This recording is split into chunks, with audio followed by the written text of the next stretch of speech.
और गीता की चतुर्थ अध्याय कर्म संन्यास होता के 23वें श्लोक से आज की चर्चा शुरू करेंगे। जैसे कि नई बात करते हैं, पहले कामना करने में कि कामना करने में वैक्सीन एक नई आ रही है, कोचिंग जा रही है। एक वायरस कटला की वैक्सीन आई है, वो DNA वैक्सीन है, वो बॉडी में जाती है और छोटे कैप्सिड होती है, छोटे पार्टिकल जाते हैं DNA को, तो सेल्स फॉर्म हो जाता है। मल्टीपल प्रोटीन बनाती है, स्पाइक, मेम्ब्रेन और न्यूक्लियर प्रोटीन, इन सब के नए एंटीबॉडी बनते हैं। इस तरह से हो लगता है कि वैक्सीन जो है गेम चेंजर है और जितने भी नए वायरस, नए म्यूटेंट आए और नए स्ट्रेन आए, नए वेरिएंट आए, उनके ऊपर असर करता है। सेकेंड वेव अप्रैल में आई थी, जिसमें कुछ अनयूजुअल सिम्टम थे, जैसे कि अल्ट्रेशन इंटेस्टाइन, हेडेक, चोट, गैसेज और कंजक्टिवाइटिस इन द लेफ्ट आई।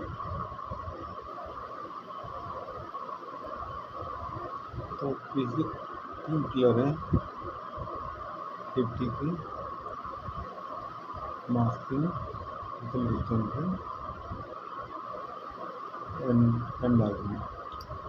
इन तीनों की कमी की वजह से सेकेंड वेव आई। अभी भी सेकेंड वेव की बाद भी वैक्सीन आ गई हैं, लेकिन अभी भी कोई यहाँ पर ध्यान नहीं दे रहा है, तो थर्ड वेव आई।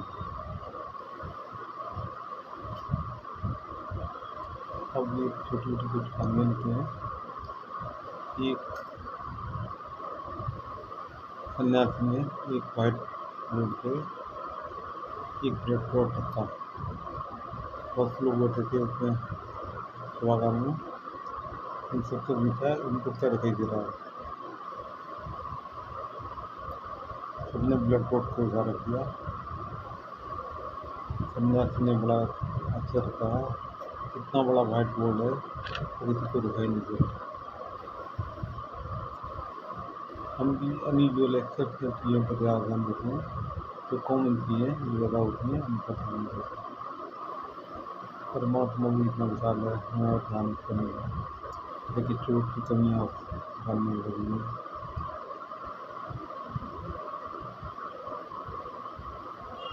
और गीता का सोचने का 30 मतलब करते हैं।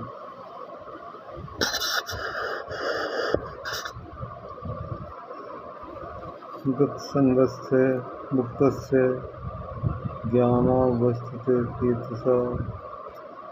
यज्ञायाचरत कर्म समग्रम प्रविलीयते।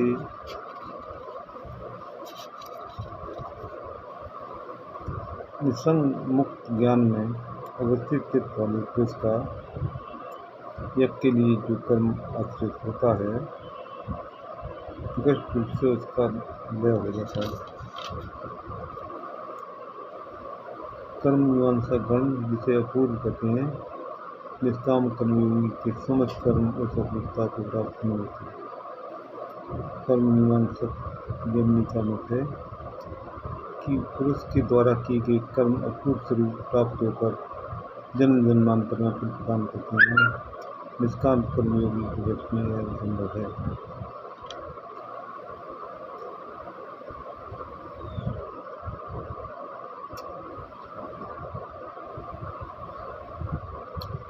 कर्म अपूर्व स्वरूप प्राप्त होकर जन्म जन्मांतर में फल प्रदान करते हैं, और जो निष्काम कर्मयोगी है वो फल की आकांक्षा ही नहीं कर रहा, तो उसके लिए तो बात संभव है। ब्रह्मार्पणम ब्रह्म विग्रहो ब्रह्मणाहुतम ब्रह्मेव तेन गंतव्यम ब्रह्म कर्म समाधिना। यह गुरु कर्म से किस प्रकार ज्ञान प्राप्त होता है, उसे श्रवण करो। यज्ञ कितने प्रकार के हैं, उसे मैं बताऊंगा। अभी यज्ञ के मूल तत्व के विषय में बता रहा हूँ, श्रवण करो। जड़वत जीव के लिए जड़कार अनिवार्य है। उस जड़कार में जितना प्रमाण में चित्त तत्व की जागरूकता हो सकती है, उसे भली भांति करने का नाम यज्ञ है। जड़ में चित्त भाव के आविर्भूत होने पर उसे ब्रह्म कहते हैं। यह मेरी ही ज्योति यज्ञ है। चित्त तत्व समझ जड़ तत्व से विलक्षण है। जब अर्पण हवि अग्नि होता और फल ये पांचों ब्रह्म के अधिष्ठान होते हैं, तब यथार्थ एक होता है। कर्म को ब्रह्म स्वरूप बनाते हुए कर्म में ही जिनकी एकाग्र समाधि होती है, वे अपने समझ कर्मों का अनुष्ठान यज्ञ के रूप में करते हैं। उनके अर्पण हवि अग्नि पिता और स्वच्छता ये सभी ब्रह्मात्मक है, तय उनकी गति भी ब्रह्म है।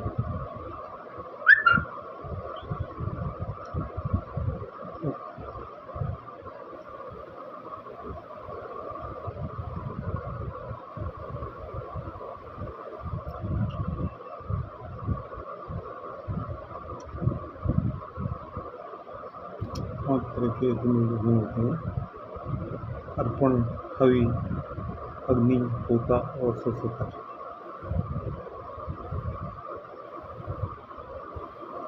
कर्मयोग रूपी यज्ञ में सब आ जाते हैं। देव मेवा परे, तब कर्मयोग से बड़ा कोई यज्ञ नहीं है। देव मेवा परे यज्ञम योगिना परिभाषते, ब्रह्माग्ना परे यज्ञम यज्ञने वो जो है। इस प्रकार जो यज्ञ के लिए व्यक्ति होते हैं वे योगी हैं। यज्ञ के प्रकार भेद से योगी भी अनेक प्रकार के हैं।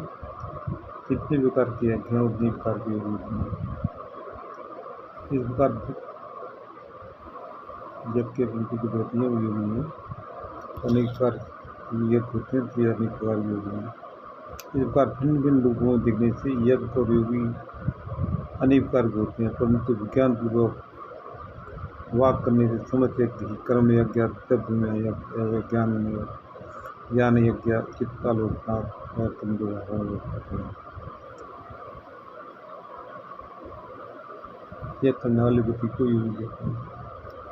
और जितने तरह के यज्ञ हैं उतने ही तरह के योगी हैं। बेसिक विभाजन जो यज्ञ का है वो दो तरह का है: कर्म में यज्ञ या द्रव्य में यज्ञ।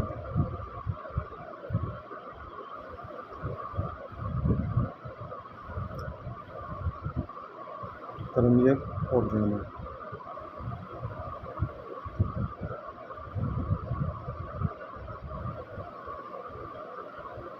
इसके बारे में अभी कुछ एक प्रकार के यज्ञ बता रहा हूँ, सुनो करो। कर्म योगीगण देव यज्ञ की उपासना करते हैं।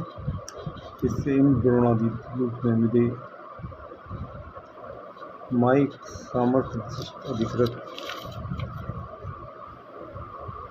पुरुषों का प्रयोजन होता है। इसके द्वारा भी वे कर्म से निष्काम कर्मयोग को प्राप्त करते हैं। ज्ञान योगीगण प्रणव रूप मंत्र के द्वारा तत्वमसि महावाक अवलंबन पूर्वक ब्रह्म ज्योति तत्पदार्थ है तो तथा जीव पदार्थ का हवन करते हैं। उनकी चेष्टा बाद में कही जाएगी।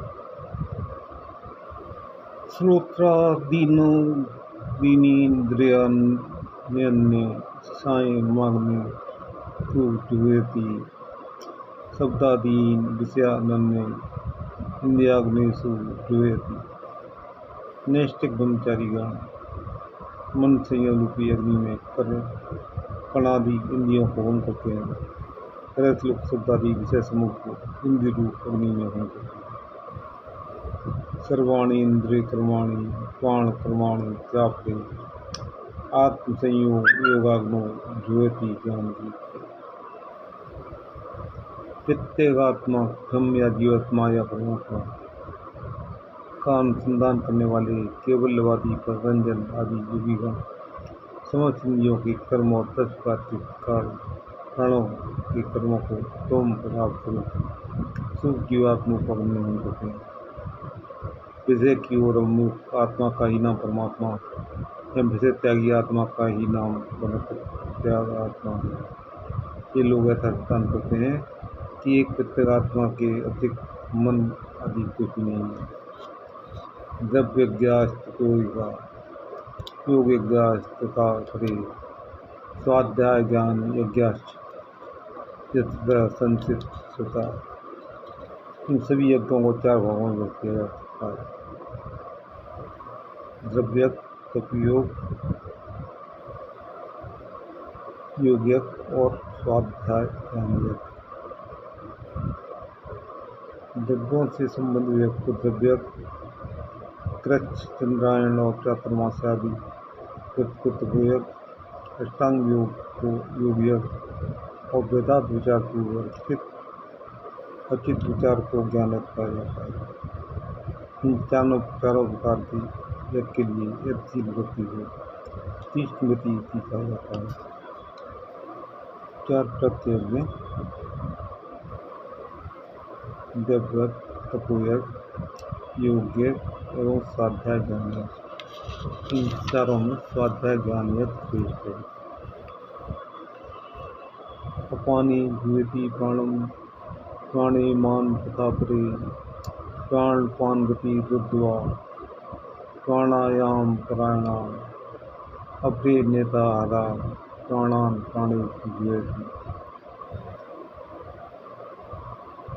वेदशास्त्र और उसके अंदर शास्त्र में ये चारों प्रकार के एक लक्ष्य होते हैं। इनके अतिरिक्त समयानुसार वेद के अर्थ के विस्तृत रूप मंत्रादि शास्त्रों में हठ योग और नाना प्रकार के संयम योगों का उपयोग किया गया है। इसके अनुगत पुरुष प्राणायाम में निष्ठ होकर अपान वायु में प्राणवायु को और प्राणवायु में अपान वायु को रुद्ध करते हैं तथा क्रमशः प्राणवायु एवं अपान वायु के कठोर द्वारा कुंभक का अभ्यास करते हैं।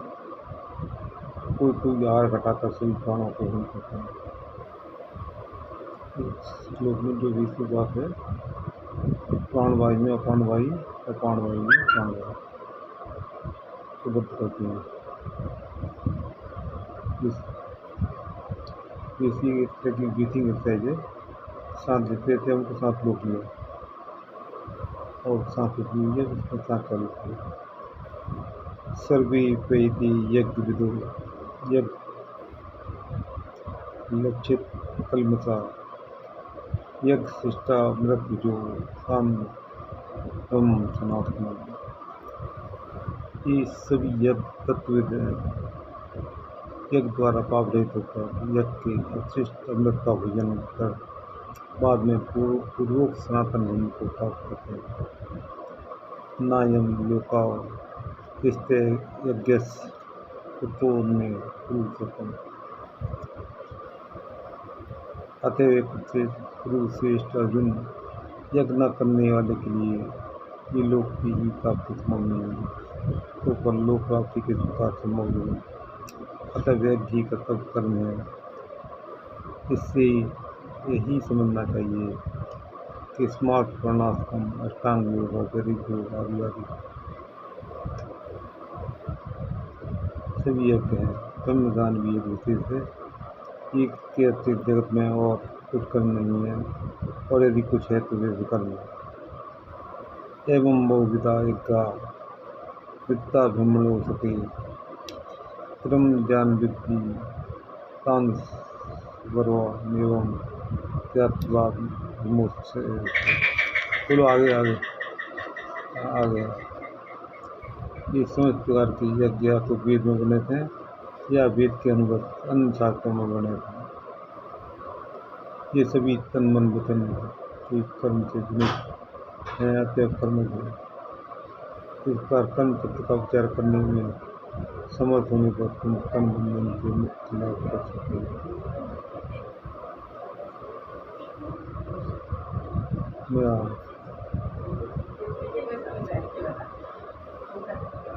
श्रियं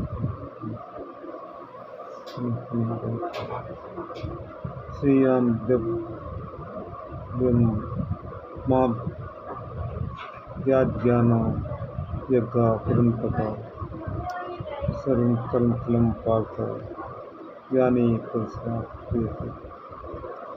यद्यपि इन समस्त यज्ञों में क्रमशः ज्ञान की प्राप्ति और बाद में शांति की प्राप्ति एवं मुक्ति की लाभ रूपी जीवों का मंगल निरुक्त होता है, तथापि इन यज्ञों के संबंध में एक निर्गुण विचार है, यही ज्ञातव्य है। निष्ठा के भेद से यज्ञ समुदाय में कभी केवल द्रव्य में यज्ञ होता है,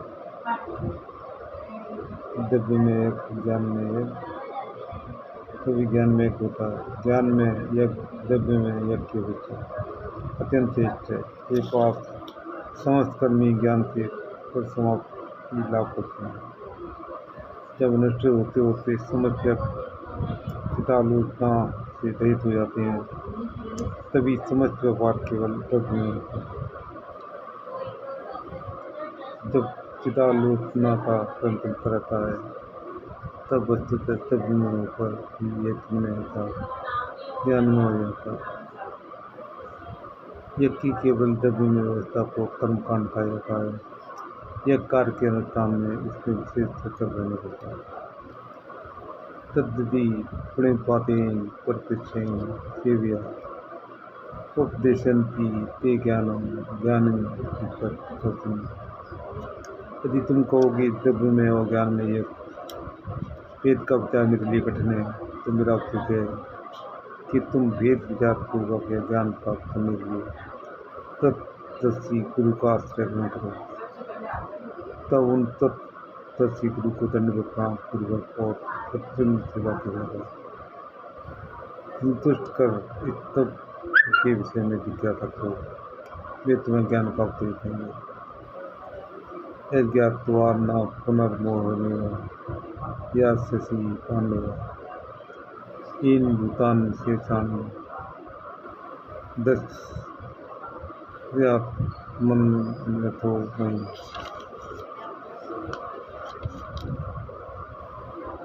अभी तुम मोह के कारण युद्ध रूप स्वधर्म को त्यागने की चेष्टा कर रहे हो। गुरु के द्वारा उपदिष्ट तत्व ज्ञान प्राप्त करने के बाद तुम और मोह का आश्रय ग्रहण नहीं करोगे। इस तत्व ज्ञान के द्वारा तुम यह जान पाओगी कि मनुष्य, पशु, पक्षी इत्यादि समस्त प्राणी एक जीवात्म तत्व में अवस्थित है। उपाधि द्वारा उनका जड़ीय तारतम्य प्रकट हुआ है। ये जीव समुदाय परम कारण रूप भगवत रूप में परोपकार के रूप में होते हैं। अपचेदस पापेभ्य सर्वेभ्य पापकृतम् सर्व ज्ञान प्लेवेने विघ्नं संतुष्यसि। यद्यपि तुम अत्यंत पापाचारी हो, तब ये ज्ञानपूर्वक लड़का तुम समस्त दुख को पार कर जाएगा। इत्येतांसि समृद्धो रश्मि सात कुरुते जरुरि ज्ञानाग्नि सर्वकर्माणि तत्सात् कुरुते तथा। जैसे प्रबल रूप में ज्वलित अग्नि काष्ठ आदि को जलाकर भस्म कर देती है, हे अर्जुन, वैसे ही ज्ञानाग्नि भी समस्त कर्मों को दग्ध कर देती है।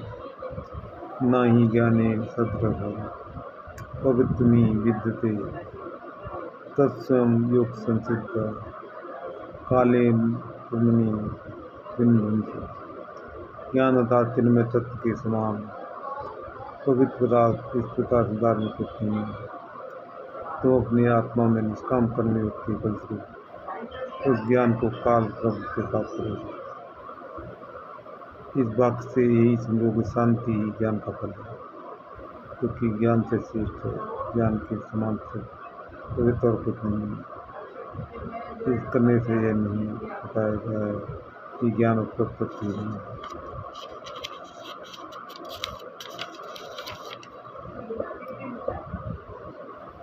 श्रद्धावान लभते ज्ञानं तत्परा सर्व संयतेन्द्रिय ज्ञानं लब्धा परां शांति मचिरणा विगच्छति। जितेंद्रियों तत्पर होकर श्रद्धावान व्यक्ति ज्ञान लाभ करते हैं। जिनकी निष्काम कर्म योग में श्रद्धा नहीं है, वे व्यक्ति इसके तारीफ नहीं है। श्रद्धा से निष्काम कर्म योग का अनुष्ठान करने से अच्छी परा शांति प्राप्त होते हैं। परा शांति किसे कहा जाता है, यह बता रहा हूँ।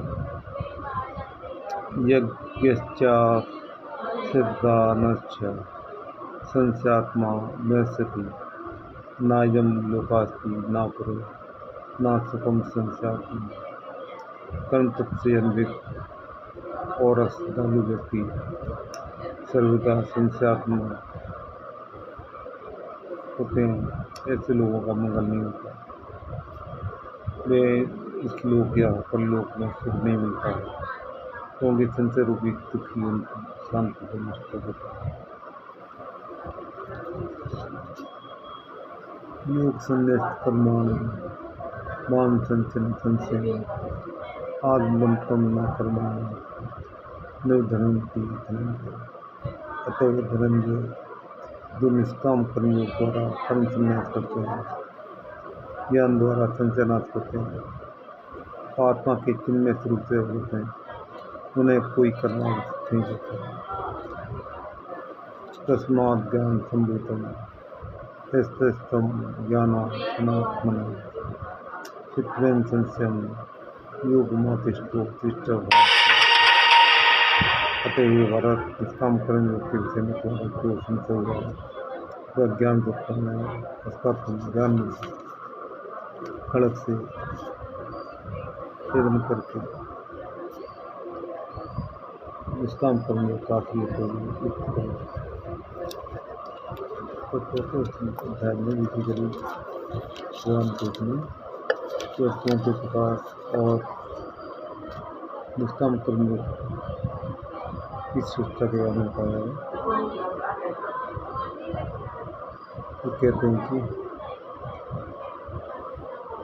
पिछले जन्म में कुछ खराब काम किए, उसकी फल की वजह से इस जन्म में दुख होते हैं। अब ऐसा निष्काम कर्मी व्यक्ति के लिए, कर्मयोगी व्यक्ति के लिए संभव ही नहीं है। इसका फल में आसक्ति ही नहीं है, तब पिछले जन्म के फल को वो क्यों भुगतेगा। तो आज के लिए और सबकी कामना करते हुए सर्वे भवन्तु सुखिनः सर्वे सन्तु निरामयाः सर्वे भद्राणि पश्यन्तु मा कश्चित् दुःखम् न प्रमे काम्ये राज्यं न सर्वं न पुनर्भवति कामी दुःखात्मा मे दूरी भवन्ति even our seat with death, nobody suffers from anything like that. I do not ask for attention, nor I wish to be known of the world. I only want to elevate to something of good people, who are from my character.